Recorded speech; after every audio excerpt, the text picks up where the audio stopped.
I have a dream where the powerful and the powerless will sit at the same table, where the haves will see the have-nots, not as burdens, but as brothers, where class will not divide us, but conviction will unite us.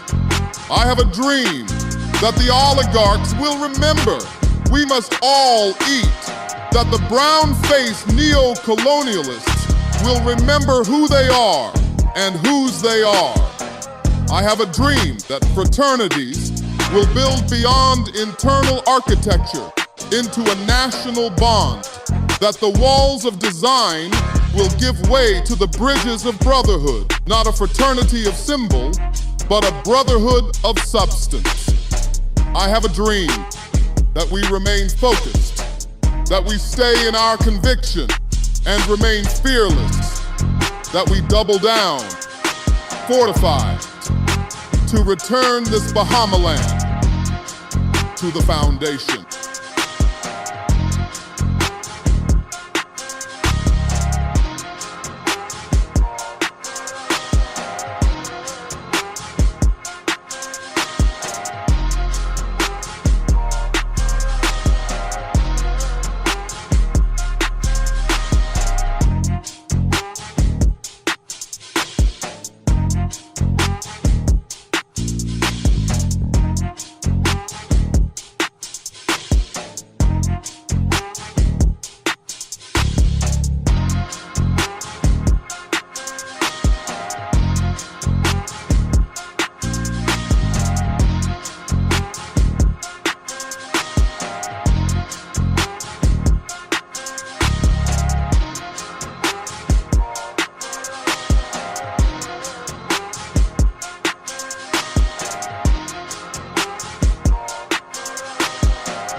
Good afternoon, ladies and gentlemen.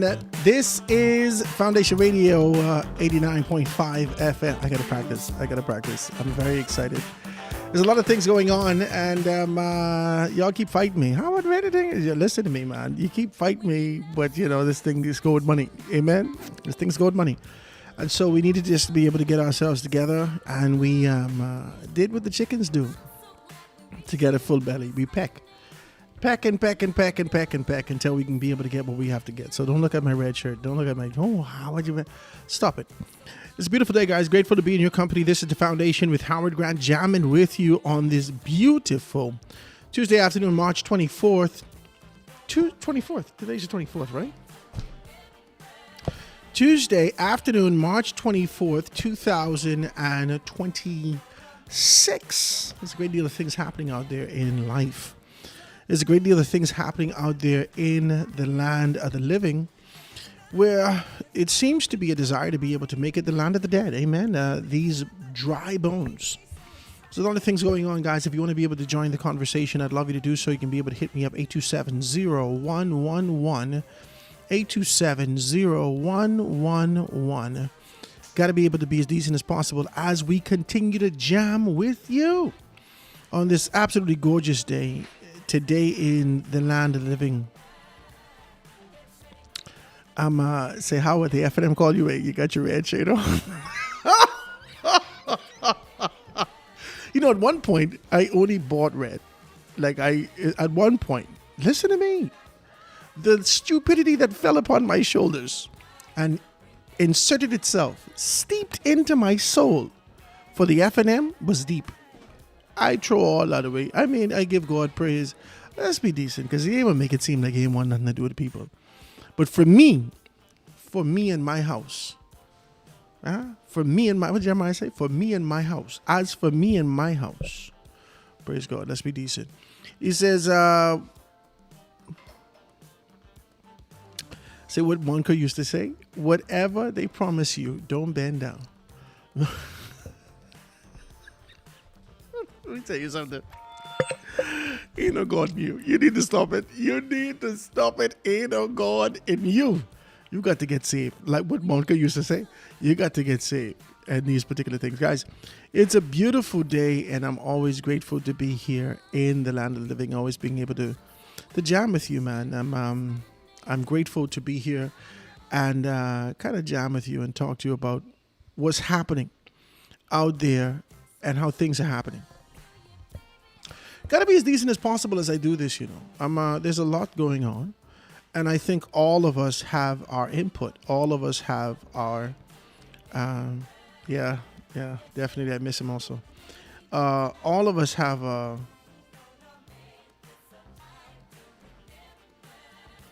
all of us have our own posture and what's going on, right?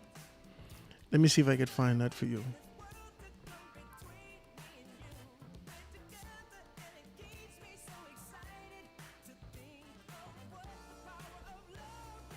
Let's see if we can find this song. Let's see if we can be able to find this song. I know you. How is she keeping safe and sound? What did she teach you? Don't bend down. She said, don't bend down. Don't bend down. Hey, don't bend down. No bend down. No bend down. And I think this is one of the things that needs to be said to everybody. In this political season, you don't want to find yourself bending down for nothing and to nothing. Let's be able to find ourselves in decency. Guys, it's a great day, and I want you to jam with me and talk about what's going on. I don't think we've gone and really been able to stretch out far and wide what we could have as it relates to, I don't think we've stretched out far and wide what we could have as it relates to what's happening with the political, what's happening in the political space. I don't think that we would have done enough as it relates to being able to talk about those things. I want to talk a little bit more about it. I want to talk a little bit more about where we are. I want to talk a little bit more about how you see it, not necessarily how I see it, how you see it, how you see the thing playing out. How do you see it? How do you see this sort of a concept and idea of what's happening from a national standpoint? I know that all of us, and I stick to my guns when I say to you that we've watched in 5 political cycles. Now, when the PLP had momentum, we knew that there was a victory ahead for them. Okay? Even with 4 people in the House of Assembly, Glenys, Picewell, the Prime Minister, and Chester. Even with 4 people in the House of Assembly, we knew the PLP was going to win. They had momentum. They had articulation. What they said resonated with the people. They were steadfast. They were firm. They were focused. They were committed. They were vibrant with 4 people in the House of Assembly. We knew that the PLP was going to find victory. We knew that. We even knew it further that when the snap election was called, watch me, when the snap election was called, the next morning, we hit the streets and the streets was yellow. Come on, talk to me. They don't want to call it yellow. Gold.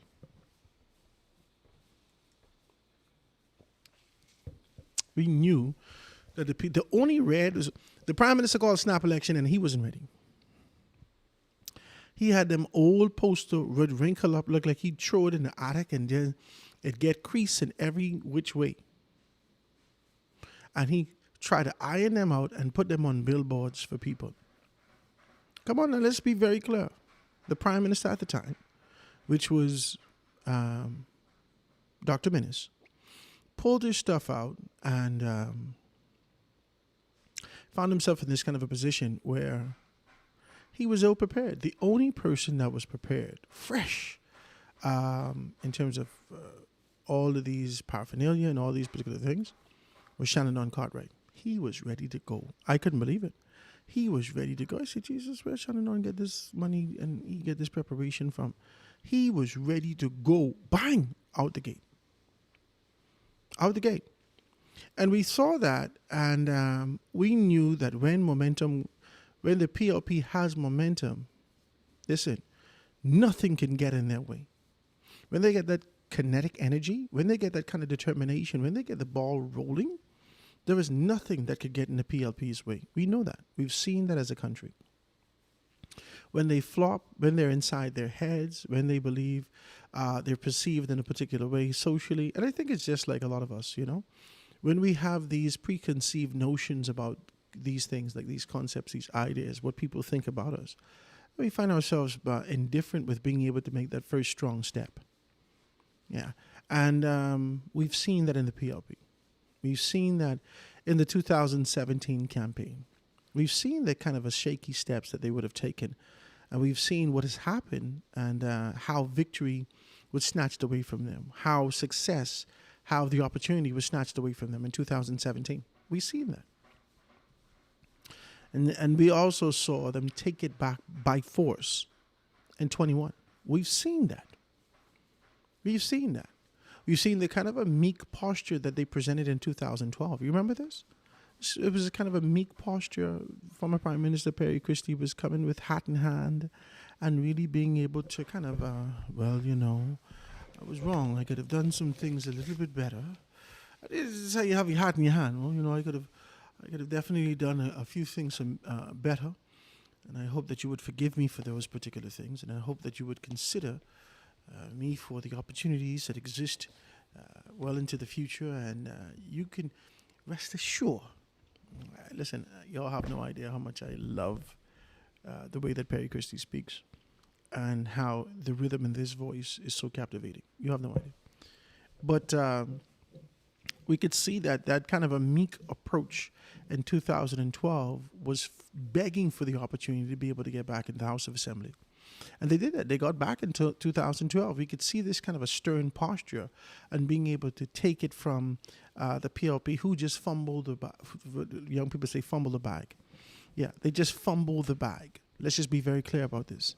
In 2007, the Christie administration fumbled the bag. From 2002, let's be decent, from 2003 on to 2007, the PLP, the Christie administration, fumbled the bag.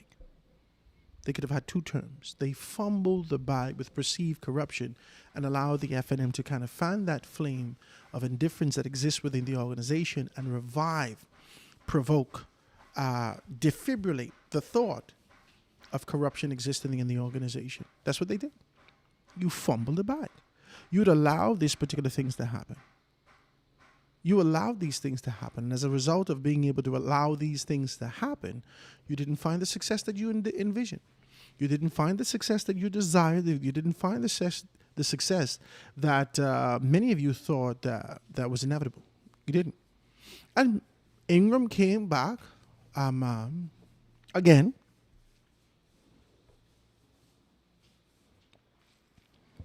And presented himself as the delivery boy. Revived the concept of trust, reminded you of the success that he had prior, and committed to the idea that he'll do it again. And he was successful in again somewhere. I'm going somewhere. And he was successful in 2007. He pulled together a formidable team. It was strong. We were all eager and excited about being able to identify that. And that's one thing, boy. No matter who these people were, we always found a positive light that if Ingram chose you, that's something, eh? Wow, we are, as a people, I don't know if it's FNM, if this is an FNM-centric concept or whether or not the entire nation sees the same thing, right? Hold on.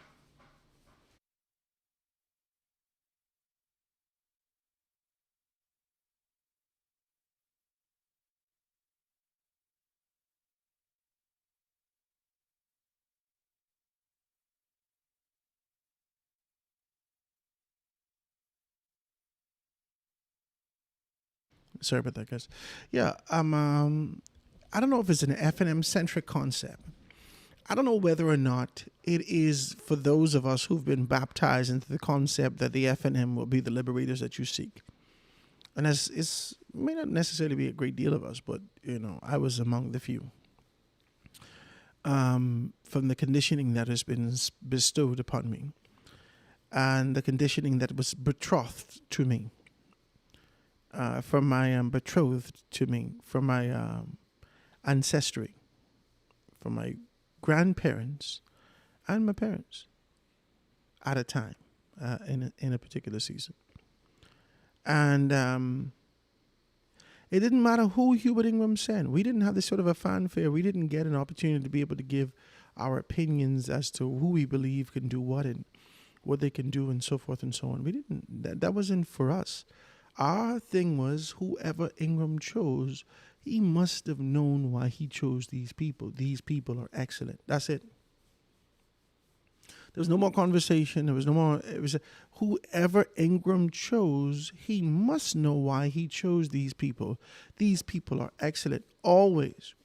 No matter what we would have known about these people from a social standpoint, we would have rejected those ideas and committed ourselves to the concept that there must be a good that Ingram has seen in these particular people, and we complied. We never complained. We complied and we fell in line. No matter who he brought from, where he brought these particular from, no matter whether he put somebody in your constituency, the only protest that you have was in the ballot box. That's the protest. The only protest that you had was in the ballot box. Let's be clear. Let's be very clear about this, okay? There's sort of a concept that exists right now, how you're introducing, how Pintard's introducing these particular persons, and then as a result of the introduction of these particular people, we're able to dissect them, especially given the fact that he started off backwards. I believe that he started off backwards. I just want to say this. I believe that Pintard started off backwards. I believe that the introduction of old candidates should have been baked in. But the introduction of new candidates, ratified candidates, fresh blood, fresh concepts, and so forth and so on, is where he should have started. He didn't start, in my humble opinion, in the right place. He started off with an old regime that people still had this sort of a stain, and there was still this lingering sting. Let's call it a phantom sting, because the sting wasn't there. But the idea of, like how people say they get their legs amputated and they have phantom leg. They believe that the leg is still there, but it's not really there. Yeah, there was a phantom sting. The sting's not there, but we still feel the sting because of what we endured during the time of their leadership. Yeah, there was a phantom sting. There's kind of a pinch that existed when he reintroduced some of the persons that he did from the last slate of the Free National Movement. And people are like, oh, Jesus. Where's Carl Bethel and Dion folks when you need them? Jesus, come on, man. Tommy, come back. Where's Earl? Bring Earl back. My God. Where's Edison? Get Edison. Bring Edison back. You might as well go get Loretta. These are some of the things that would have lingered in the minds of these particular persons. And so I believe that he started off on the wrong foot. He didn't start off the good foot. He started off on the wrong foot, in my humble opinion. Not necessarily that these are the wrong characters. Not necessarily that these men and women did horrible to the country. Not that even that they're bad individuals or their service what they rendered was poor.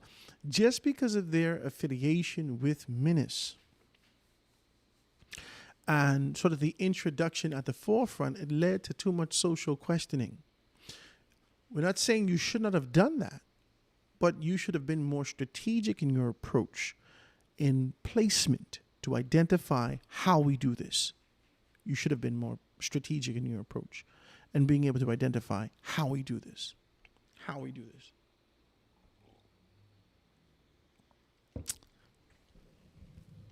And that's one of the things I think we need to be able to talk about. We're not talking about it enough. And I tell you the truth. I tell you the God's honest truth. Because of that rhythm that I'm talking to you about, because of that rhythm that existed, because of that rhythm of being able to identify that you knew when the PLP had it, you knew the momentum, you knew you had the feeling in the air, the PLP was on the ground, it was touching people, they had the paraphernalia, there was a vibrance among the body, there was this sort of enthusiasm, this determination, this focus, this commitment. There wasn't this kind of a generic campaign. Whenever there was an authentic campaign, a push. The PLP actually shines in opposition. I want to say this. They shine. They prepare themselves. They prepare their tables. It's almost like this. It's me. Let me tell you how I do it. When I go off to the States on vacation, let's say I take a 2-week vacation, a couple, 4 or 5 days, it don't matter. However long I go off to the States or wherever I go, if the family and I go, I always do a deep clean in my house. My wife don't understand it. It's just how my mind works. I hate to come back to a filthy place after I would have enjoyed the space of newness, the space of this, the space of that. I hate to come back to let's say my truck. I hate to come back to my truck after driving an expedition. Had a nice expedition. Had a aviator. Had all these things like that, right? Nice to get the big boys when they go across the street. But I hate to come back home. The tribulation. I jump in my truck. The tire ball or I leave it like this, the tire ball or my brake's gone or I need a tune up or whatever. I hate to come back to this tribulation. So before I go, I set it up properly in preparation that when I return, it would be in good space. I always do this. I fix my bed, I vacuum the floor, I do this, I do that, I wipe down, I clean this, and boom, boom, boom, boom, boom. That when I come back and I throw all my new things on the ground, I don't have to clean up. Listen, I anticipate this 2 weeks in advance. When I come back, I need to be able to ensure that my space is pristine. I like it, man. I like it. I won't come back to my house smelling like garbage. I ain't into that. I won't come back to boom flies, fruit flies, and all these things they done in your house because you leave something. I ain't into that. I ain't come back to no sour scent. I ain't coming back to power off. I don't be into that. We have to fix this before we go. The PLP shines when they find themselves without the constant necessity to be able to deal with governance on a day-to-day basis. Now, this is former administrations. I'm not talking about Brave Davis's administration because it seems like they're able to walk and chew gum at the same time, which is an impressive thing. We're going to talk about that when we get a chance, right? The PLP in opposition under the former administration would have revamped everything. It was a transition in leadership, but they revamped everything. Their constitution, their position, their approaches, their preparation for who's going to go on the ground. They've created these particular spaces. How do we speak? When do we speak? The sense of unity. We identify those particular persons who have a voice and have influence. We want to give them opportunities. The PLP did all of this. Listen, the PLP did all of this. The PLP is this. They just shine. They just shine. They can win. They give thought to these things. They strategically approach it. They dissect it. They present it to the Bahamian people in morsels. So you take one bite at a time. If you don't like that bite, you spit it out. The PLP come back. They make a little, they set it up like a little plane. They say, what about this one? Ooh. Give you a smaller portion. You bite it. You say, yeah, that's consultation. They go to consultation about matters. They find out within small groupings to identify what is some of the things that we're going to be able to do. What are some of the things they're going to be able to challenge? The PLP shine. They shine in opposition under the former administrations. This administration seeks to walk and chew gum. They seek to shine whilst they're in prime time. They're doing all these things at the same time. And this is an impressive thing that they're doing. The Free National Movement has not done that over the past 15 to 20 years, even when Ingram was in. Even when Ingram held the reins of the organization, everything came out of his bosom. He held everything close to his chest, and everything at his desired and his designed moment comes to the forefront. There aren't people that know about this information. There aren't people that this information is released to. In fact, if information is released to you by Ingram, it's designed strategically to be a feeler. It wasn't designed to be able to give you genuine information. It was designed to be able to get an assessment about what's happening from a social standpoint, but it was designed in all form. This old style politics. You didn't have to do a damn feeler. You didn't have to float anything to the punch. You didn't have to identify these particular people and give them some information and let them plant that in strategic groupings to see how it spreads and how people react to it. You didn't have to do that. You didn't have to do that. All you have to do is get a concentration of people with a diverse set of people in a particular space and ask them the questions. That's it. Get a diverse set of people. Create an app. Do this. Do that. This new age of politics doesn't require this kind of a crafty, stealthy concept under the radar. No, you don't have to do that. You don't have to do that. How could the PLP know how well you're doing right now? How the hell does the PLP know how the Free National Movement is doing right now? You know how they know? They polling you. They polling you. They are paying for polls on you. They're identifying how you're going to be able to do. They have people polling and gathering and collecting information and data on you right now. You're still doing things in the old school style. Come on, man, you got to be kidding with me. You got to be kidding with me. You can't keep playing it. Listen, how can the PLP be the oldest organization in the country and making such progressive moves? No pun intended. How could they be making such big boy moves in politics and you're still left behind fighting over the crumbs? And this is why they say, based upon the information I received, the game too big for the boy. This is why they say that. This ain't me saying this. I'm just simply saying,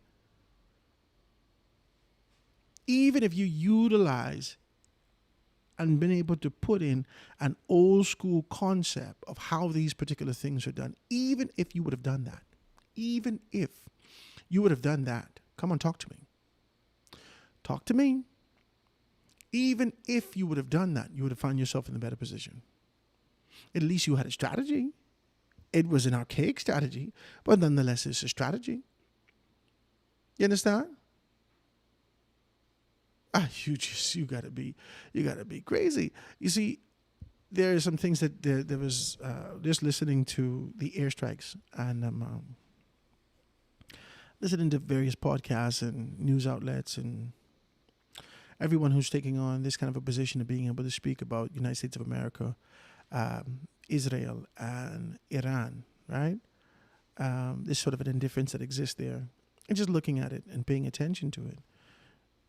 There are analysts, there are pundits, there are professionals, there are experts that continues to be able to say that America's military is not a modern day military. The military was designed for World War II.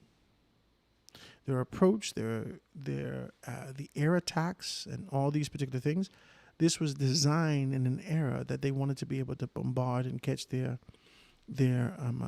opponents on their off guard. They wanted to catch them off guard. Now, the information that we would have received, and just kind of consuming the information that we would have received would speak with clarity that these airborne strikes never worked. That you always had to put the proverbial boots, the literal boots, on the ground. And as a result of being able to put boots on the ground, then you had to have strategic teams, infiltrate, so forth and so on, and you could find victory in these particular spaces. Now, America has taken that World War II concept, watch me, and they've amplified that. They threw money at an old strategy and an old concept because how they would have found victory in their minds. They would have found victory with this strategy, this layout. And so it's inevitable they're going to find victory again. What's happening around the world is while America is spending big bucks on the big bombs, the $12 million bombs, the this and that, and all these dudes is buying $50,000 drones. America could only get 12 of those big bombs at what's that, $12 million each. Then you can get 12 a month. They're running out of stock. In comparison, they're throwing $50,000 at drones that you should strategically be able to identify and strike long-term missiles, long-term targets. And Iran is finding success from what you would perceive to be cheap. This was a strategy that they was able to execute. Sometimes you have to make modifications to the strategies that exist for you, not just throwing more money at it, trying to be able to give the aesthetic appeal to a strategy that's already played out. That's it. That's all that's happening. You're giving an aesthetic appeal, trying to be able to do this, and there's no way that you could think outside of that box because you don't have advice that's giving you. You have no one to tap into that's giving you advice. You like to go running off to the States. You like to go running off to consultants in the States and all these things. That's what you do. You run off to consultants in the States who come from a damn cul-de-sac, and we don't know these people. They don't know nothing about our culture. The only closest they've ever been, they visit here or visit an island nation before. They know nothing about the way that we live. They know nothing about the rhythm that actually causes us to respond. They know nothing about us, but you pay them the big bucks.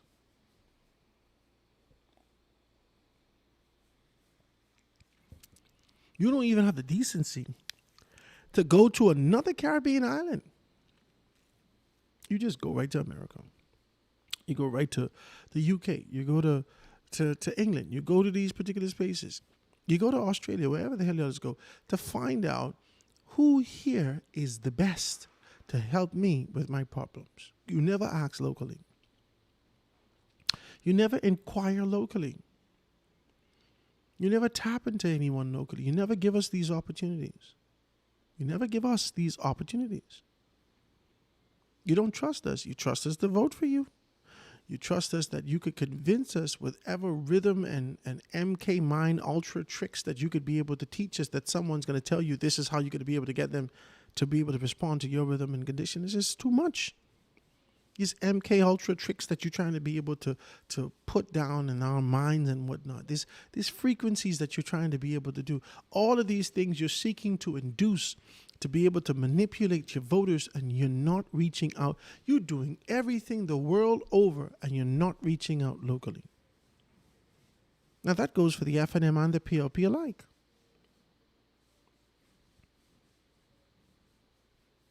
Y'all got to do better than this. You got to do better than this. But for the most part, the PLP has been on the mark. They stayed true to their game. They stayed true to their commitment. They stayed true to the concept and idea of socialism. They said of being able to ensure that we touch everybody. Rising tides lift all boats.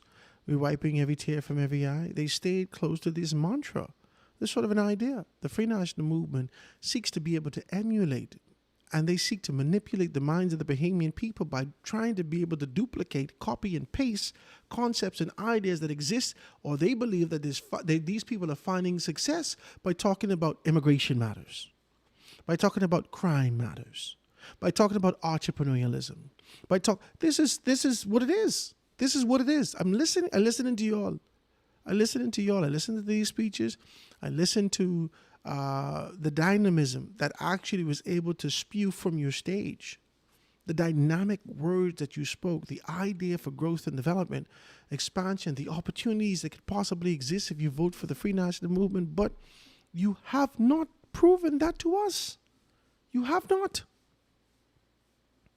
And then there will come this kind of a posture and say that, well, you haven't given Michael Pintard a try, and that's under a former administration. And no, that's a damn lie. Stop it. Let's just be clear about it, okay? We thought that Ingram had it down pack. We decided that we didn't want to go with Ingram. We waited. We went with Minnis. Minnis gave Minnis talked about ombudsman. He talked about the freedom of information. He talked about campaign finance reform. He talked about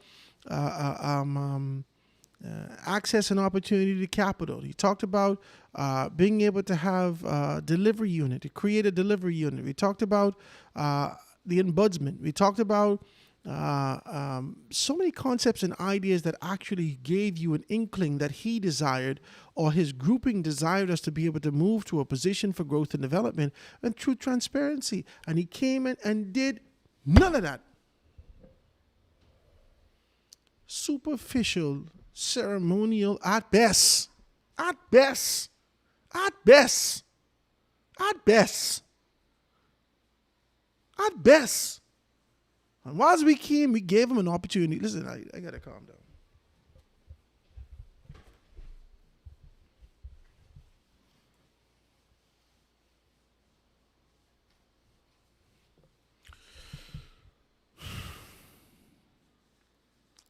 Whilst we gave Minister an opportunity to be able to come in and rectify the issues, the mounting issues of tribulation that we endure in this country, including immigration, including lack of transparency, including lack of accountability, including financial reform, including entrepreneurial growth and development, including social service expansion, opportunities, access, so forth and so on, including employment or lack thereof, everything we put it on the table and we trusted you and we gave you an opportunity.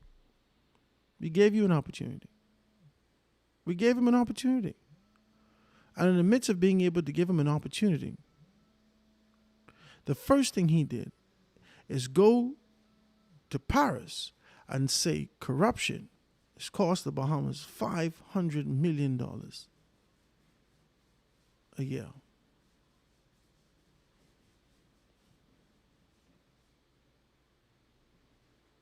We gave him an opportunity to change these things, to fix these things. If he had made incremental steps towards rectifying, towards remediation, towards growth, development, to focus on these particular issues, then he may have been able to find himself back in this position for growth and development. But he came in here and he tell the world it costs us $500 million a year in corruption.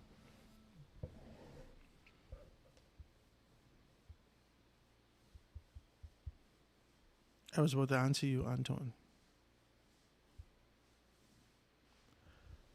That's what we did. We gave him the opportunity, but he sought to show the world the incompetence, the indifference, the fractures, the brokenness, the tribulation of our society. Didn't work on it, but that's what it is. And because we gave him the opportunity, how can we ever trust that another man from the same regime, under the former leadership of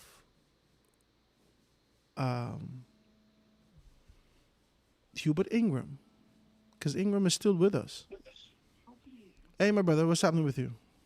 Hey, good afternoon. How you doing? Good afternoon, Antonio, as well. Right now, well into the grace of God.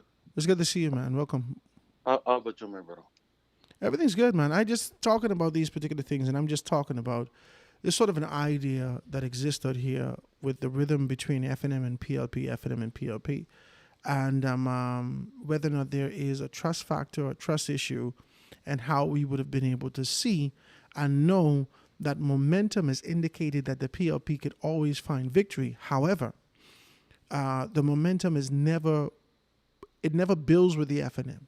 It appears, and then they move quickly to victory. It never builds.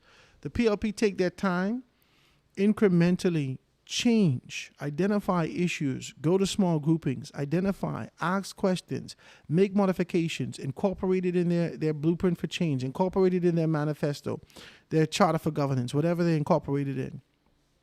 They take these incremental steps of inclusion, of opportunity, of access, and we know when we see this that the PLP is going to win the next general election. The FNM never has this momentum. Their momentum. On that, Alvin? Yeah. I want you to talk about it. The FNM never has this momentum. Their momentum, it pops up a few weeks before the election. They grab the attention, this invigorated concept, and wash over the minds of people, and then they find themselves in. It's never a building process. This is crazy stuff. Go ahead. You want to have an honest conversation, or you want Of to have a course. political one? No, I want to have an honest conversation, but we're talking politics. Go ahead. Okay, all right. Well, there we go. What you were describing, Howard, you were saying some things that I know to be true, right? Based upon my own knowledge and experience, right? Mm-hmm. But you're also saying some things that has yet to happen, right? Regarding the PLP that we spoke about, but we are yet to deliver on. Right, Alan? Mm-hmm. Let me go back to something you started to speak about, but you didn't quite get there. Couple minutes back when you were talking about podcasts and various people talking on issues that are occurring right now as we speak, locally and globally, right? Mm-hmm.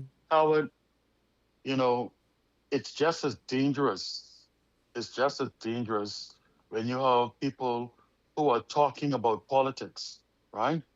And talking about certain aspects of politics, but their knowledge is very limited, Mm-hmm. right? And or if I'm being quite frank, they have no idea what they're dogging it talking about, Mm-hmm. right? Mm-hmm. They're inexperienced in Mm-hmm. the topic matter, right? Their knowledge is limited on the topic matters, right? And they don't understand how it works, right? But they are out front commenting on these things like they do.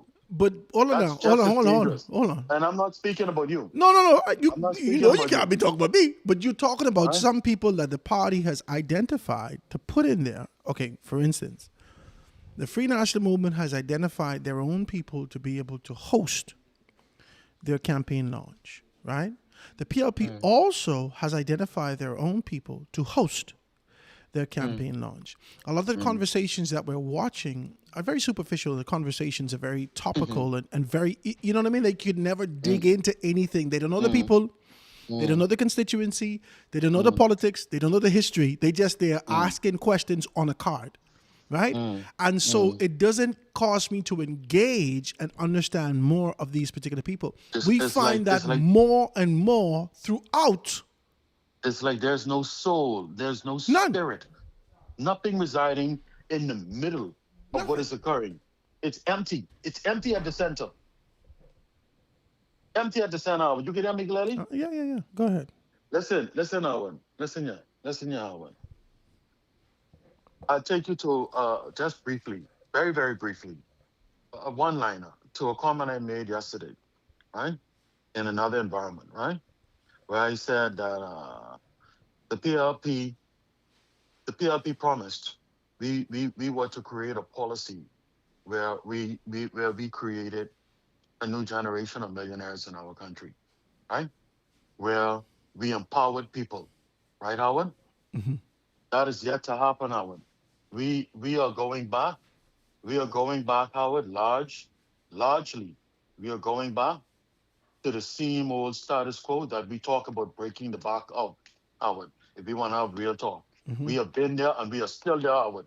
We have yet to break the back and as far as empowerment is concerned of the status quo. Are you hearing me, Howard? I can hear Howard, you. Yeah, listen I to heard me. you. Go ahead. Listen to me, Howard. I made that statement yesterday. Someone said after I hung up, they didn't have the whatever it took to engage me in conversation. They made the statement after I hung up that we need to change from giving freebies, right? Or giving away things to people, right? I thought to myself, that is the most asinine statement I've ever heard in most recent times. The most asinine statement I've ever heard in most recent times. And anyone else out there who's thinking like that, you are just as fool. And let me tell you why I would. Who are the citizens of this country? You and I.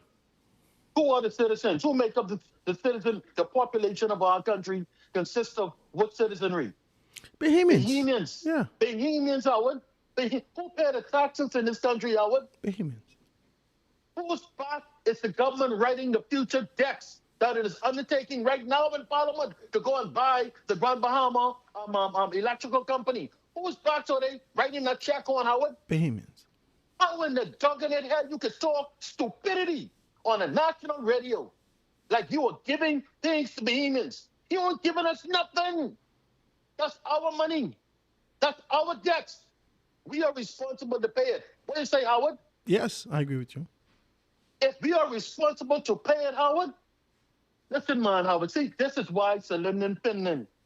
This is why it's the Lyndon Pinnon. And I spoke about him. I spoke about Hubert Ingram. I spoke about Perry Christie.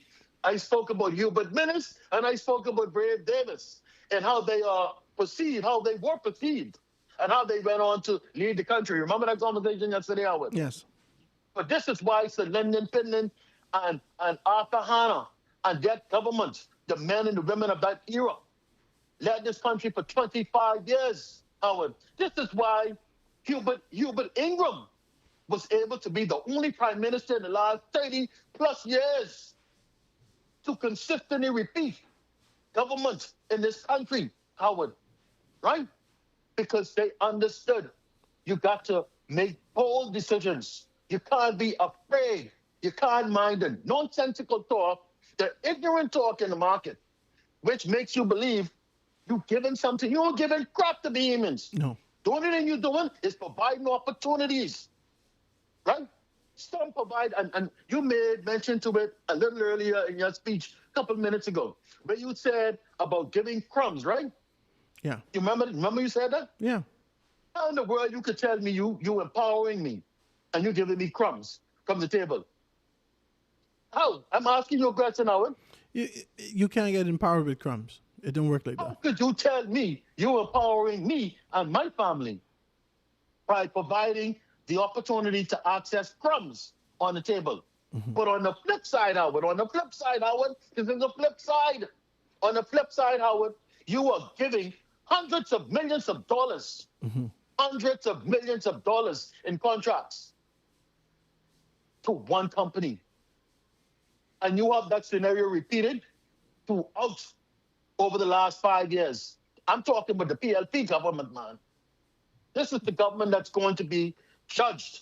The government that I support is going to be judged on its actions, not its talks, Howard. Its action. Howard, how you could sell me a dream and think that I'm not a part of the dream and I can't see what you're doing and I can't hear what you're saying. Hey, Howard, I experiencing it. I live in it. But you coming to sell me, it's almost like minutes in the parliament. You remember minutes telling the Bahamian people from parliament that the next term could be yours? For the poor remember people. that? The next term could be for the poor people. The next You remember time that, will be Howard? poor. Yes. Yes. You heard that? Yes. DPM at the PLP's campaign launch said, what did DPM said? I read the statement on top of the head with you on that show, Howard, that you invited me on and you hosted me on, right? Which I might add. The rundown. Which I might add. The rundown. Go ahead. Plenty people expressed interest in that show based on the numbers that I saw, right? Yes. Yes. Plenty people been watching that show based on the numbers that I saw. But what did I tell you DPM said? Go ahead. At the PLP campaign launch. Go ahead. DPM said that the second term will be about empowerment. Isn't that sound similar, Howard? If we having an honest conversation, does that sound similar to the statement from Minnis in Parliament? I'm asking you, Howard. Let's go, man. We having real talk. Let's go, Howard. You want to have a real talk? Because you ain't ready for that. Let's go, Howard. I want you to I from Is that if similar? it Is that no, I statement can't similar? say it's similar. I could say the let me tell you why. Let me tell you this. Minnis saying that from sitting at the helm of the Free National Movement is an indication of condescension because of the affiliation with the Free National Movement and the UBP. That is condescension.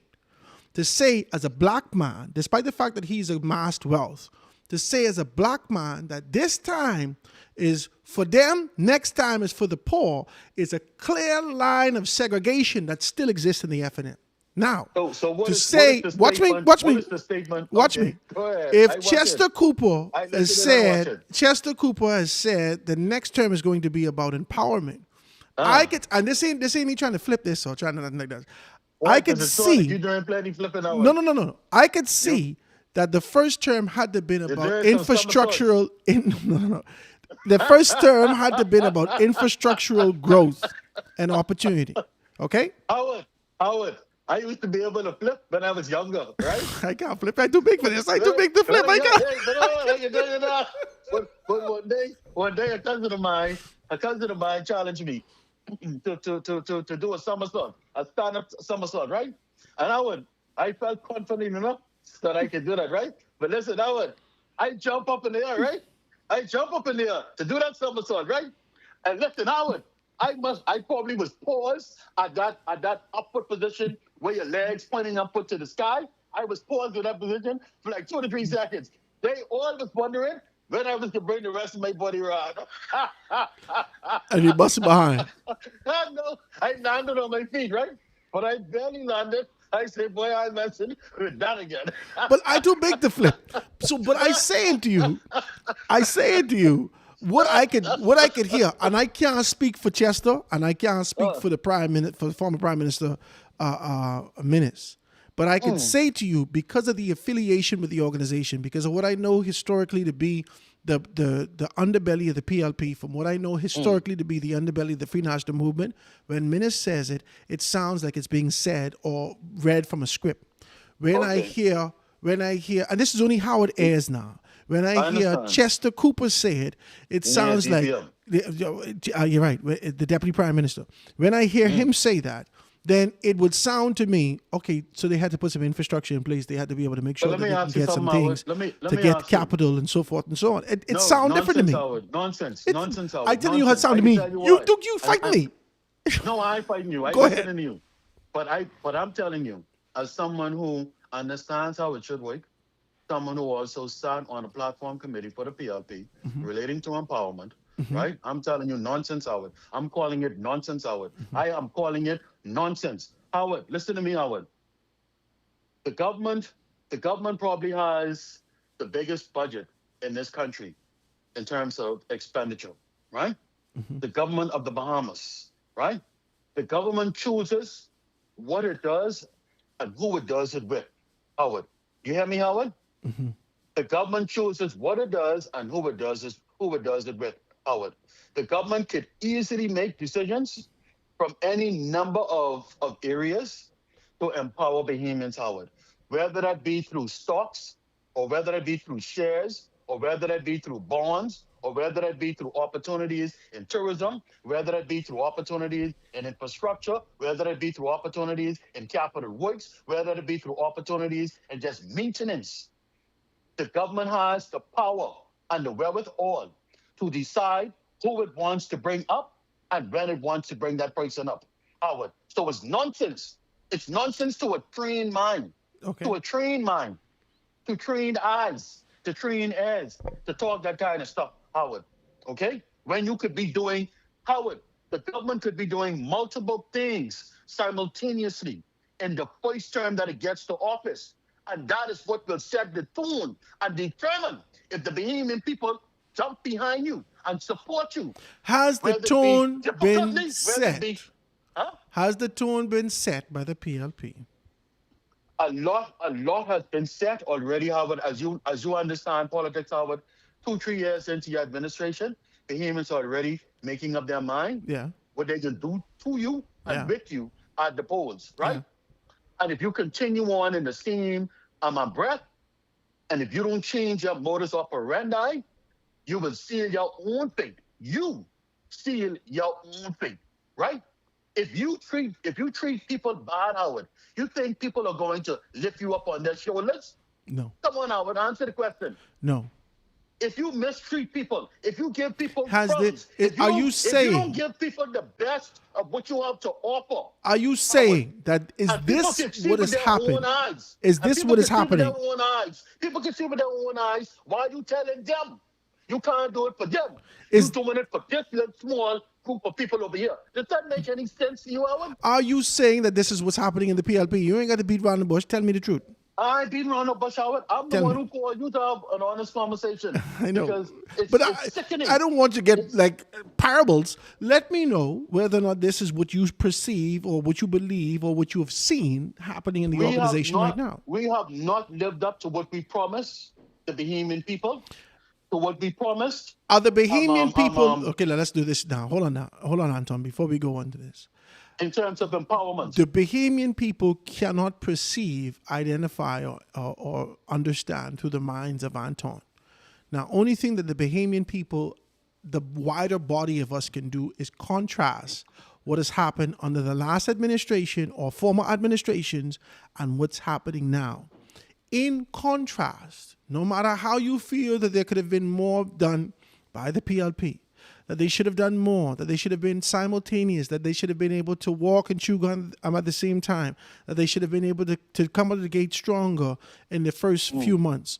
No matter how Anton, who has close proximity to the core of power in the PLP, no matter how Anton sees it, in contrast, for the untrained mind, like you say, for the unlearned mind, for the mind who only sees and perceives, in contrast, has this administration done better than former administrations in one, the PLP, and former administration in the Free National Movement? Talk to me. Let me answer you. Let me answer you this way, Howard. Let me answer you this way. You can hear me clearly, Howard? Yeah, go ahead. I just making sure. Howard, listen. The former FNM was a failed administration. Okay. The last FNM government was a failed administration, right? Okay. Therefore, if you see any party using their performance and comparing and contrasting it to the former administration, they too have their own bar set low and trying to fool the Bahamian people. I will not do that, Howard. You hear me, Howard? Yeah. I will not try to fool the Bahamian people by comparing and contrasting the present government, the PLP government that I support, knowing all the potential that exists within the PLP government. I would not bring the standard down to the former FNM administration, Howard. I would look at what the potential exists in the PLP to do and what we have actually done. But I didn't prerequisite this. Hold on, but I didn't prerequisite this. Remember, this is not Anton. You telling me from Anton's perspective, from Anton's understanding, from Anton's expectation, from Anton's proximity to the organization, I cannot reduce the organization to contrast between the FNM, the PLP, or former administrations. There's an expectation that they perform in this particular manner. That's Anton telling me this. Based on what we promised. Okay, that's Anton telling me this. No administration has fulfilled 100% of their mandate, their charter to government, anything. No administration has been able to do everything that they need to do within the first year of their administration. None. Not one. They didn't do it in 93. They didn't do it in 97. They didn't do it in 2002. 93 or 92? 92. They didn't do it in 92, 97, 2002. They haven't done it. No administration has done it. So with the expectation of looking for 100% completion, that is a fallacy. That's what I said, though. I agree with you. But hear me out, Howard. Hear me out. You can hear me clearly, right? Go ahead. I agree with you entirely, right? I'm not suggesting that success would be dependent upon you accomplishing 100% of your agenda. No, Howard. What it should look like, though, Howard, is this.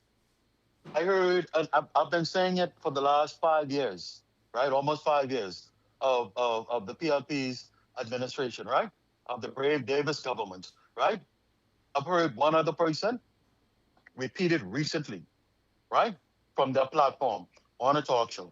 I've heard them said, listen to me now, Howard. They said that any government that wants to have success in any administration, they're going to have to develop, they monetarily have to develop two platforms, a recovery and a growth platform, economic platform for the country, but also an empowerment platform for the people, Howard. An empowerment, real empowerment. Howard, hear me out, man, Howard. Howard, politics is difficult. Some people just too greedy. Some people just too selfish. Some people just too wicked and evil. Some people just too undermining. Some people just too damning. Some people just hate to see others succeed. Howard, politics is so difficult. How hard is it? How hard could it be, Howard, to truly empower 500 to 1,000 Bahamians across the archipelago? 500 to 1,000 people across the archipelago, right?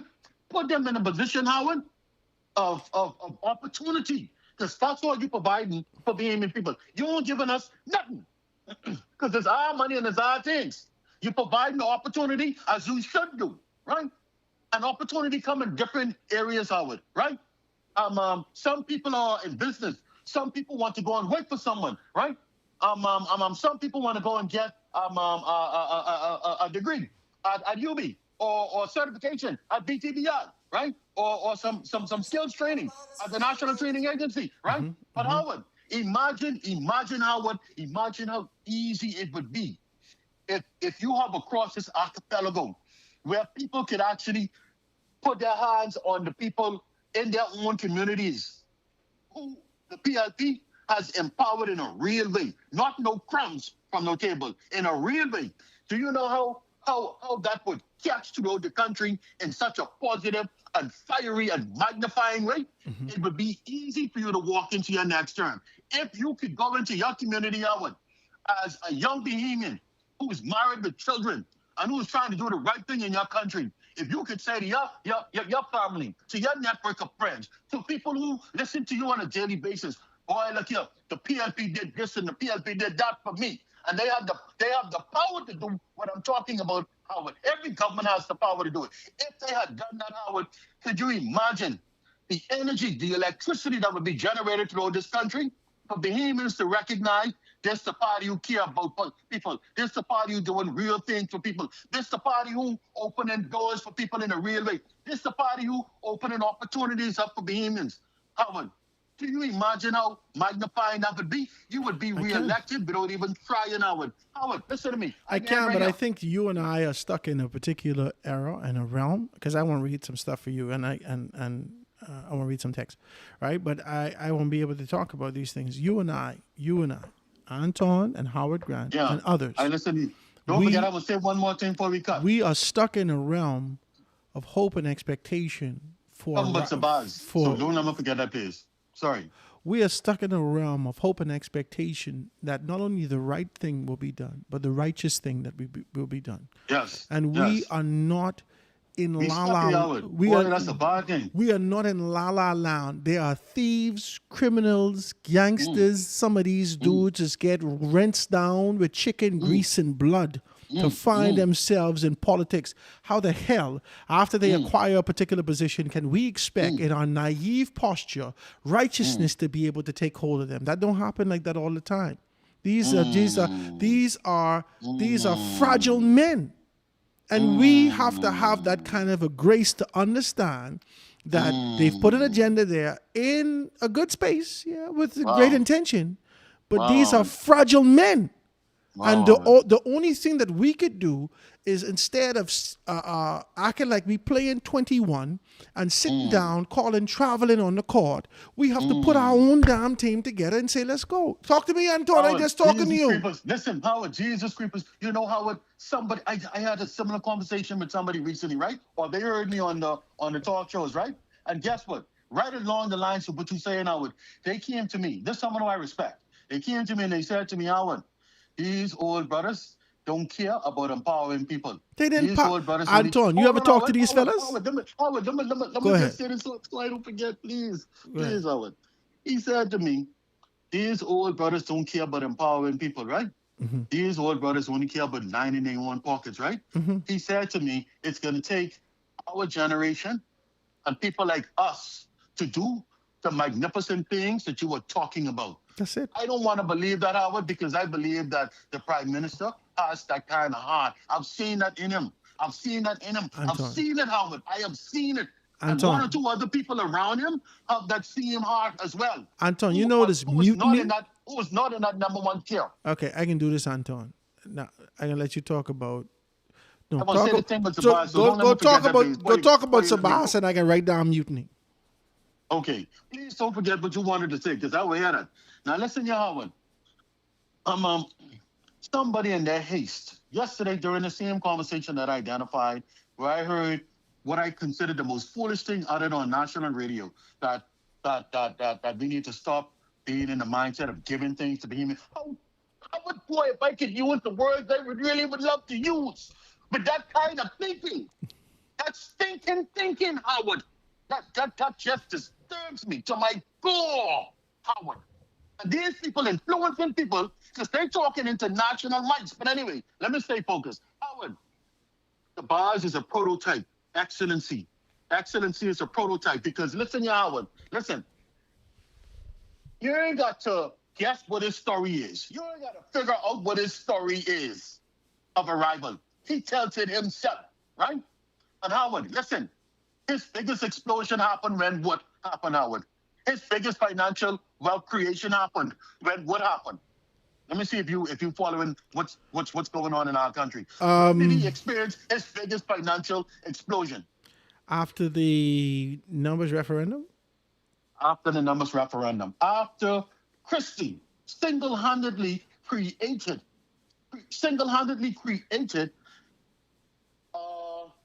what do I call it? Oh, I used to call it. Anyway. He gave him Listen, solidification.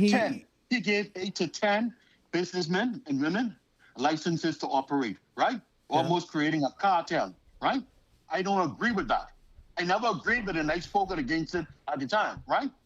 However, I didn't speak out against the persons who were the receivers of the licenses, receiving them. I spoke out about the concept of limiting and putting a cap on the persons who can make money through that venture in the country. I didn't think that was right then. I still don't think it's right now, right? I thought that it should have been opened up with the criteria, of course, but it should have been opened up, right? And not creating so much of a cartel in one category. But after that, I right here. Go ahead. After that, all those men and women, their financial status exploded. All of them exploded. Of course. Right? Yeah. To where it is today. Right? Yeah. Now listen, Howard, that was a deliberate policy decision of the Christie administration. We could have done the exact same thing in the Davis administration and more. Right? Maybe not to that tune. For Maybe who? not to that tune. Huh? For who? For which industry? No, well, For all Bahamians. Howard, the specifics, listen, Howard, I've been giving out details and roadmaps for so long, Howard. You started to beat the governments, FNM and PLP governments bad just now on your show, and rightfully so, for going abroad, going overseas, and bringing back people in our country who don't know what the hell goes on in this country, who don't know nothing about the byways and the highways in this country, who don't know nothing about Bahamian families and the makeup of what is needed in this country, right? And to get people right here with big brains and in some instances big heads, and in some instances big brain, big heads, and big bodies. Who you ain't using? Who you ain't using? Yeah. How do we perceive that? How do we perceive that, Howard? How are we supposed to perceive that? When you were talking about a government who was on course, no, Howard, we are not on course. We have lost our way. And I'm not one of those PLPs, Howard, who I ain't no butt kisser. I don't kiss no man or woman butt, Howard. That's not in my spirit. Okay? I'm an honest Bahamian who loves my leaders and who loves my country, and who stands most proud when they are doing what I know they say they are supposed to do. Give me something to talk about, and ain't no one in the PLP, no one in the cabinet to talk it up better than me or more than me. But make me shame, and this is my response. Shame me, and this is my response. But what, Anton, this is a long conversation. You and I are gonna have to talk about this. But why you shame? But I can talk to you later. I want to talk to you. This is the conversation I wanted to get to. What you shame about? This is the conversation I wanted to get to. See, I told you, your shame. Okay, so let's do this. Come to me next week, Wednesday. We can bring you on Political Roundtable. Okay, your shame has to do. I can call Alto. We can book you in for a Political Roundtable next week, so we can find you and a couple other people and have a good conversation. Your shame has to do with your expectation from what you know, what has been spoken about. Not my expectation. Right. Not my expectation.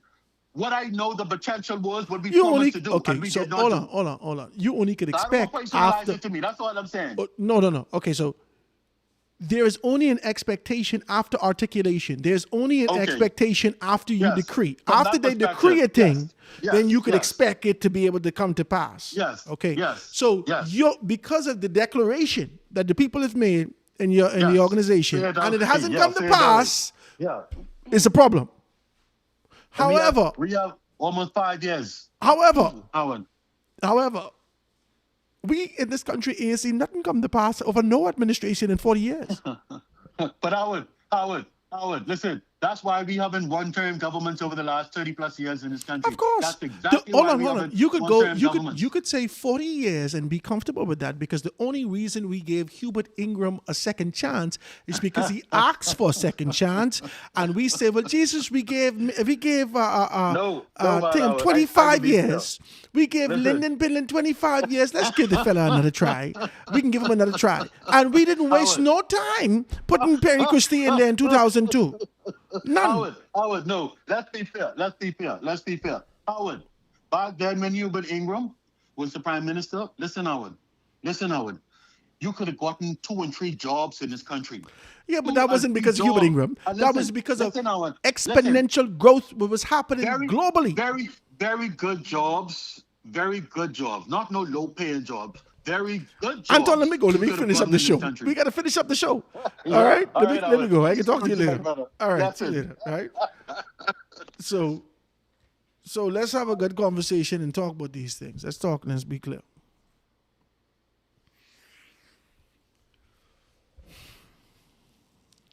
I only could do what I could do. Okay, I can do this. Okay.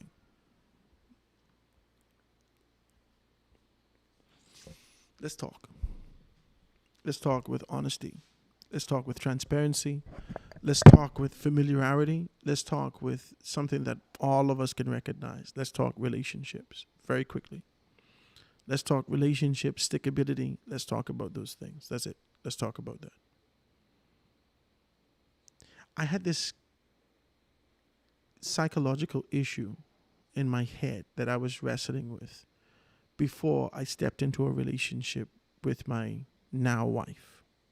I'd never been into a serious relationship. There was a bunch of guys that liked me, and I never really saw any of them as the kind of caliber of woman that I wanted to be able to spend the rest of my life with. Never, right? Beautiful people, great personalities, but they're missing certain elements that says to me that I'm down for the long haul, right? They weren't encouraging. They couldn't pour into me. They weren't biblically sound. They just were superficial with a desire to be able to harness my body. Let's just be very clear about this, okay? Amen. They only wanted my body. I remember Anna Nicole, do you like my body? Right? They just wanted the big fella. Just to be very clear with this, okay? I couldn't see myself with these people, these women, none of them. I couldn't see myself with them. I never, and because of the psychological trauma that my cousin caused me by bringing in women to my grandmother every week, right? A different woman. Every time he feel like he want get one next gal, every single week, he would bring another woman to our house every single week.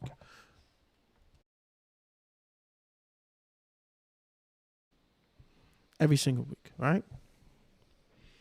And the psychological trauma that it did me, I realized that I can't take no woman home to my Grammy unless I'm serious about this. I don't have time for this foolishness. If I mean this with this woman, I can bring her home, right? There's some girls that try to be very intrusive and try to introduce themselves to my family. And it don't go so. It don't go so. If I introduce you, it ain't real. Anyway, long story short. Because of the psychological trauma of the day and time that we're living in when every woman would cheat on you, anytime I was intimate in my very, very young days, right, I always imagine if some other man is being able to enjoy the pleasure of this woman I'm in love with. It's just, we're having a conversation. We're men and women. We're old enough. And if women don't know that this is how men is think, then you know now. But I had to fix that in my head. And I realized something. I can't remember who said this to me, but it never left me. I only could trust you as far as I could throw you. You ever see this? You ever hear this? I only could trust you as far as I can throw you. That's it. I give up on this kind of a notion that you're doing something behind my back with the expert. I only could trust you as far as I can throw you. That means when I'm with you, when I can see you, when I can literally lift you up and throw you, that's as far as I can trust you. Because the Word of God says to me that the arms of flesh shall surely fail me. Now, do I have a panic attack? Do I kind of fall down? Do I pull back on love and commitment? Or do I have the faith? That's what the relationship is about. Do I have the faith? Do I trust and believe? Do I believe that even when I'm not here, that I could be able to rest assured that this is mine? The issue that we're having is an issue associated with faith and commitment in these organizations. Do we believe? Hubert Ingram came out and tell you all it's a matter of trust. You all believe that you associated this particular trust with love and faith and this and that, and then you gave him another opportunity, and you realize that no matter how much you try to be able to blot this out in your mind, you realize that there are some issues that you cannot trust him with. Not that he's a perfect man. And I think that we've come to an understanding that none of our leaders are perfect. I think people like Anton and myself are looking for perfection when we can't. We're looking for perfection amongst an imperfect world. Politics is absolutely corrupt. They're corrupted people with corrupt intentions that enter into these particular organizations. It's absolutely corrupt. It's a dark space because it's wielding power. Power, influence, exposure, popularity, all these intoxicating features are involved in politics, and people will kill you. Listen, you think it's about $28,000, but human beings need, the endorphins that men and women get from recognition are higher than the endorphins that they get from pay.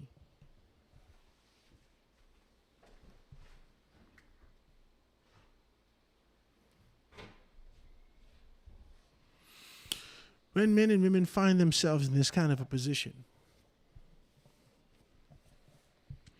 and you say, "Oh my God, girl, your eyelashes look wonderful. Jesus, who did these eyelashes? These looking gorgeous, girl. What's going on?" Eyelashes is the thing. We got to be able to put it in there and so forth and so on. The endorphins that you get from recognition and how people can be able to identify you for particular things causes human beings to amplify these things. That's it. That's it. That's it. We're putting too much on these men and women with an expectation of righteousness. These men and women are not Jesus Christ. They're not.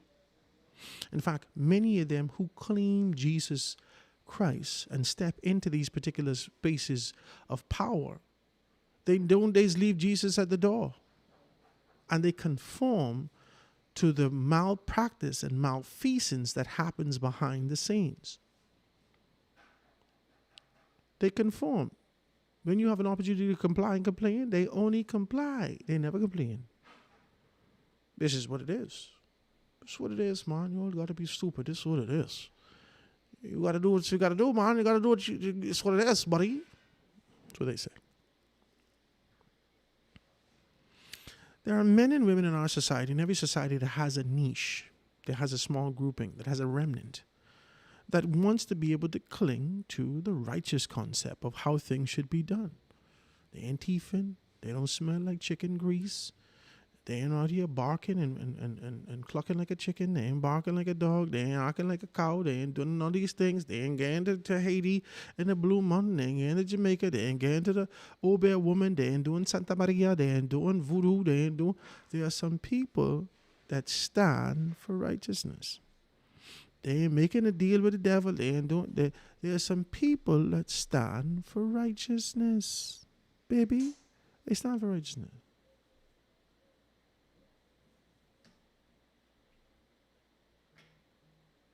Now, you can't put that kind of a righteous standard on everybody. You just have to hope for the absolute best. You just have to ask for discernment from Jesus Christ. You have to ask for discernment from God. You have to be able to understand who's doing what. You have to identify with discernment who's doing what and gravitate towards those particular people. Encourage those people. Move and support those people. You got to help where you see your help coming from. And where your help coming from? My help coming from the Lord. I don't have great expectations. But when you see the prime minister in this kind of a position, He is balancing and battling a great deal of things. Y'all have to understand this man. Prime Minister is an excellent man.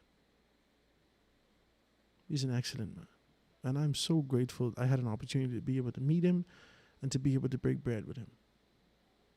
I'm grateful because I would have been in this position brainwashed by the Free National Movement of who Brave is and who the PLP is, and brainwashed by not just the Free National Movement, by the propaganda that's being spread about these people that you just don't know these people. You, from afar off, you make these assessments. I put my scarf on from afar off. I got a pink scarf. I had one. I have to get the next one. One pink scarf I put on. From afar off, you look at Howard. Look at this sissy. Trust me, I'm the furthest away from any kind of thing like that. But I'm super fly, and you mad. You make these assessments from a superficial standpoint. You don't know people. We didn't cuss Brave Davis out. He can't travel and he only defend drug lords and this and that. Stupidity. Absolute asininity.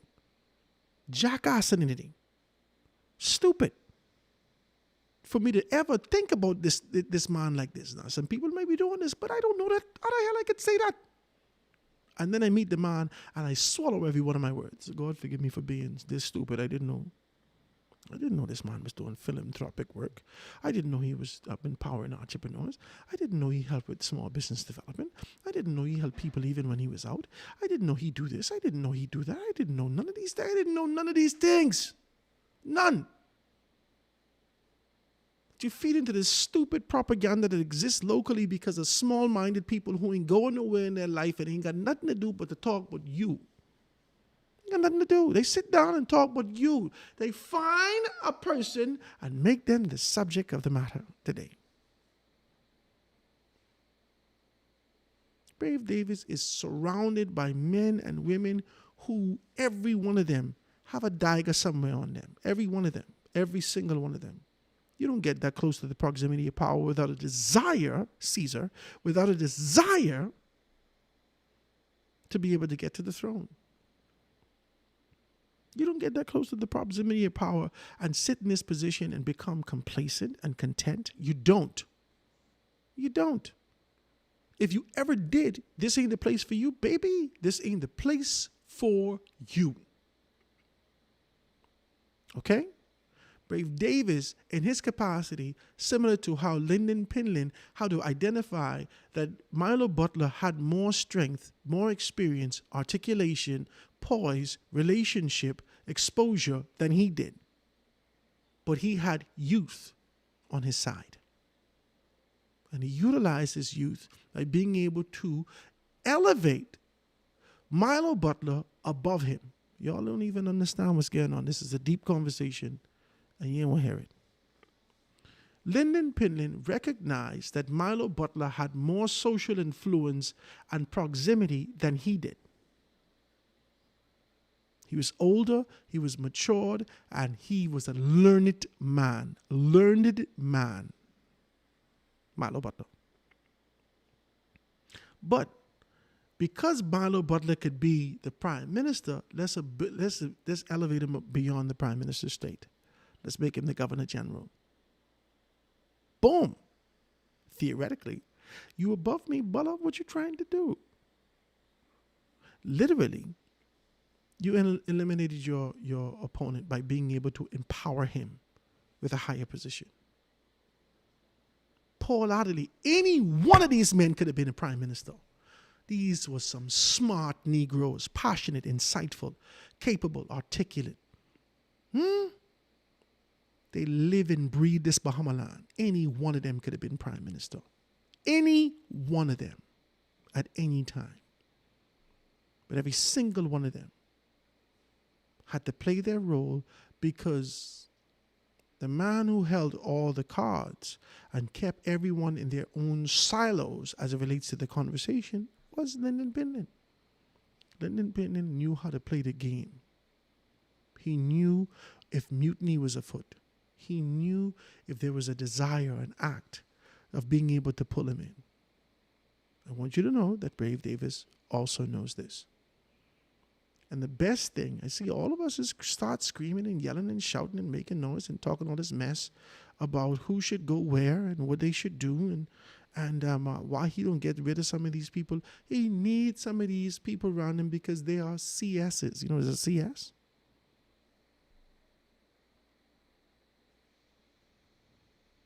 I don't know who these people are, but he know.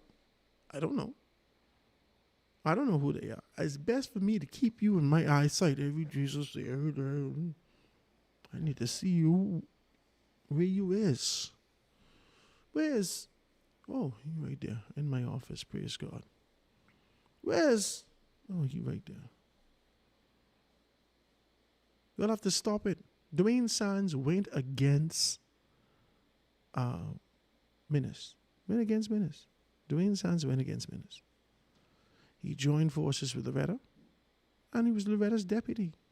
Listen to me. You think Minnis ever forgot that? But they strike a deal. They bartered something. Give something. You get something. Dwayne retained the position.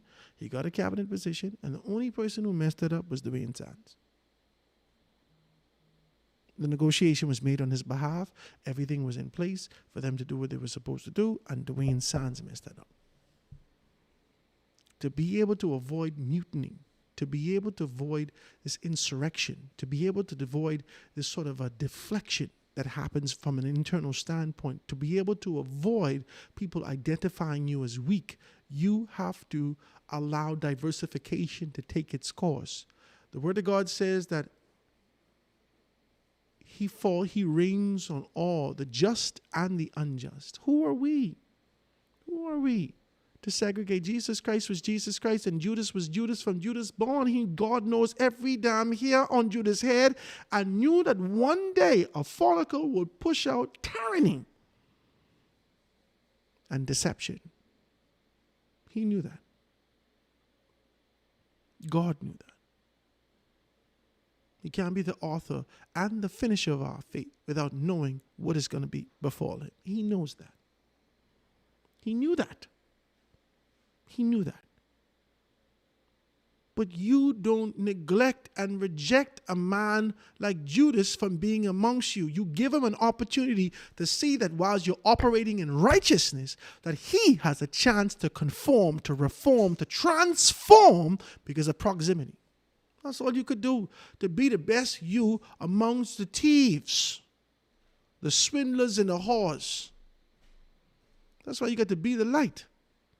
And that principle applies to every environment. I can't beat the PLP with that kind of switch. I can't beat the PLP with that switch. The switch I beat with the FNM right now is because of an old concept that you're using from Hubert Ingram. I don't know if you understand this yet.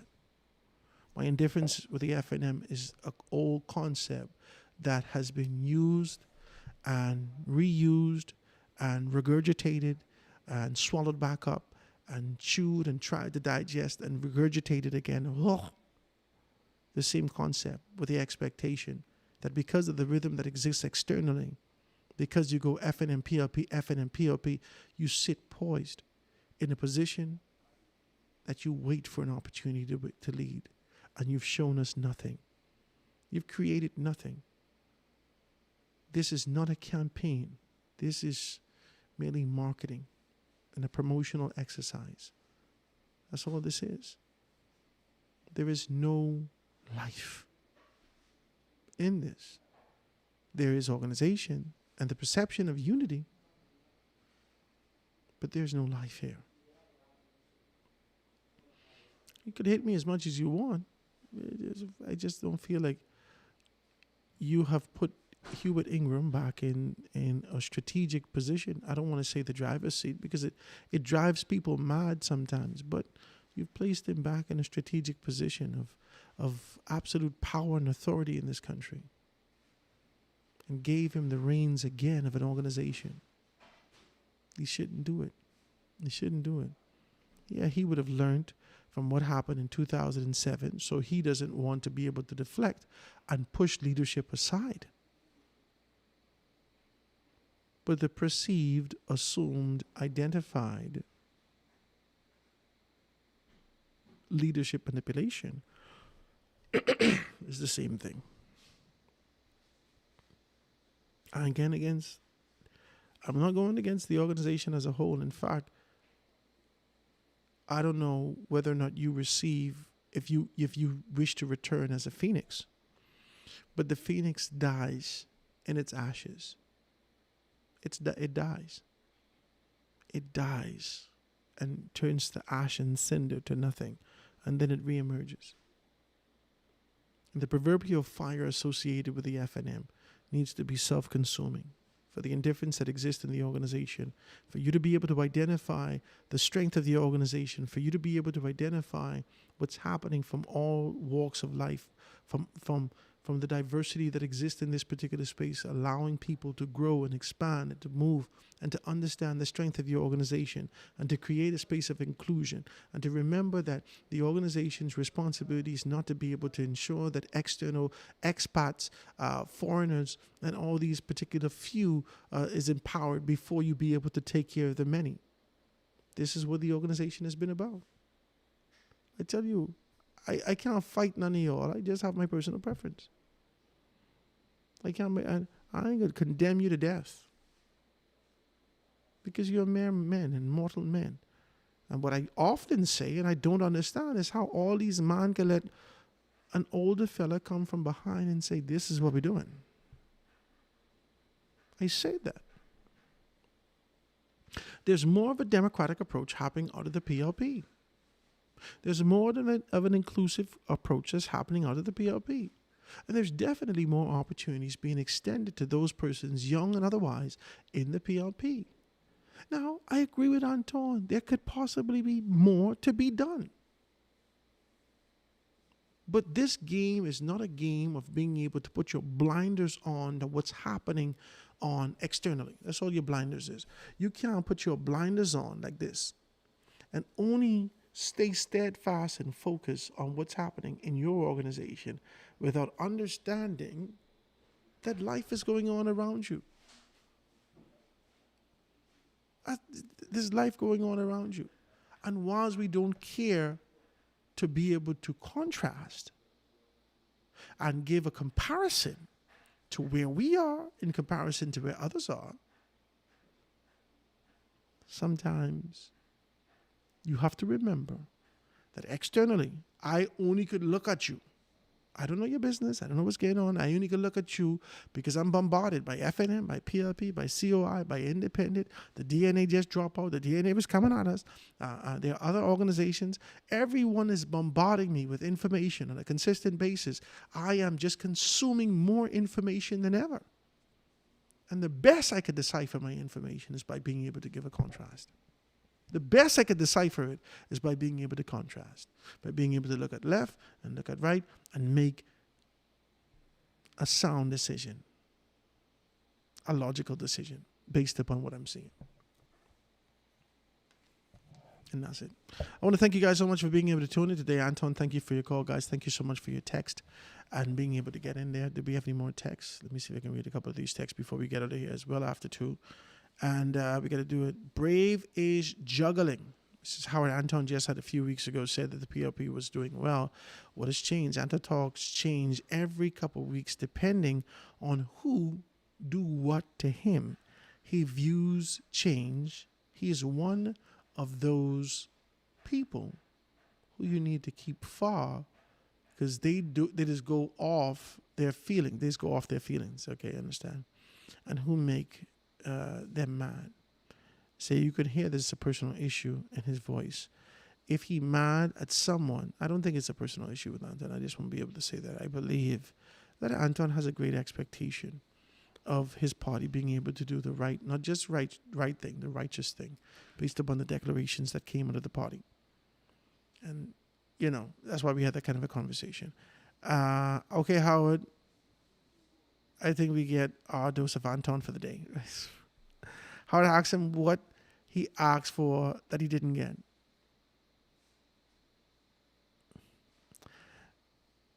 So he says, thank you, Howard, for being balanced. Anton again is speaking from emotions, from what he didn't get. I don't know that to be the case. Anton, publicly and privately, he has the same sentiment. He expects people to do the right thing. So it's brave as juggling the balance. Say brave as juggling a bunch of things. Anton, those don't have a single clue what all he's dealing with.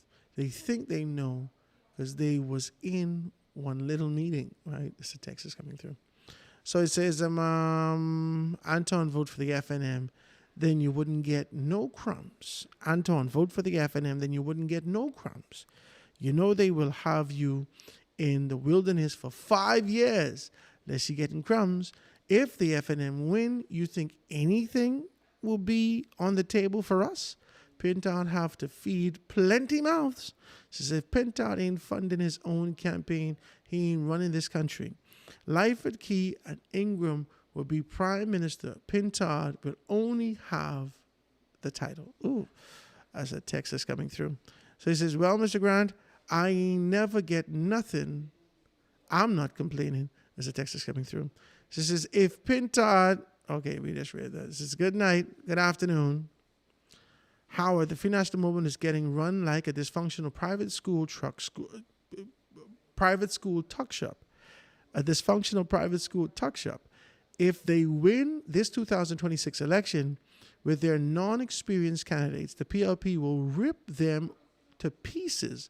While the PLP sit in opposition, the Free National Movement won't last in government for 2 years. By 2029, the Free National Movement will be showing they only want to lead for 5 years with no 25-year plan for the Bahamas. This is Texas coming through. Let me see if I can read all of these things.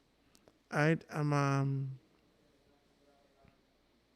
Howard, I think you're paying Anton to call your show. I don't have that kind of money. I don't have that kind of money. Let's just be very clear. Anton's my guy. All right. Yeah. That's the Texas coming through today.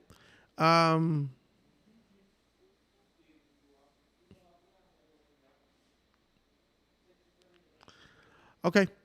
I want to thank you guys so very kindly for being able to jam with me today. You are good and decent people. Thank you for being able to tune in with us. Stay tuned for tonight. We're going to be able to have Urban Renewal on. Steve Dean and the whole bunch. I think Algin and Alan is going to be coming on tonight also. And being able to have a good conversation with you guys on the rundown. I want to thank you so much for being able to tune in with us here and on the foundation. It's a beautiful day. Always grateful to be able to have this kind of a transparent conversation for growth and development in the country. I pray you guys did well, and I look forward to seeing you tomorrow. God spare. Have a great day, guys. I have a dream where the powerful and the powerless will sit at the same table, where the haves will see the have-nots, not as burdens, but as brothers, where class will not divide us, but conviction will unite us.